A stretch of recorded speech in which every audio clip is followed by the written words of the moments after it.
টিফোরেটটা বুরকা ওদের কারণ নেকাপ তো খুলে লাগতো না, এটা নেকাপ পার্ট। নেকাপটা খুলিয়ে দেওয়াই দাম নেফারে আপনার বুঝার সুবিধার্থে নেকাপটা খুলিয়ে দেওয়াই দাম অদকা।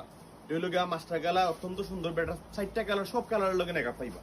পরে একটা হইল গিয়া উন্নাটা যদি দেখাইতাম চাই আপনারে, অদকা কত লং উন্না, অনেক লং উন্না। ইগু ফাইরে অফার প্রাইস মাত্র 1500 টাকায়। কালার গুলা প্রত্যেকটা কালার সুন্দর। আমি একটা পরে আরেকটা কালার দেখানো ট্রাই করলাম। এই কালারটা হইল গিয়া জাম টাইপের কালার অদকা, এটাও সেম এক্সট্রা কোটি দেওয়া, পরে বুরকা দেওয়া, এরপরে আপনার নেকাপ দেওয়া, একটা উন্না দেওয়া। কালারটা হইল ডিপ জাম কালার। অফার প্রাইস হইল গিয়া মাত্র 1500 টাকা। নিচে হইলে জাস্ট আমরা হোয়াটসঅ্যাপ নাম্বারও নক করলেও আপনার বাসা পাঠাই দেবো আমরা। পরেরটা হইল পিওর ব্ল্যাক কালার, এটা সম্পূর্ণ অনেক বেশি গের দেওয়া, বারবার এরকম গের দেওয়া। কোটিরও এক্সট্রা আতা, বুরকারও এক্সট্রা আতা, নেকাব আছে লগে, উন্না আছে লগে, প্রত্যেকটার অফার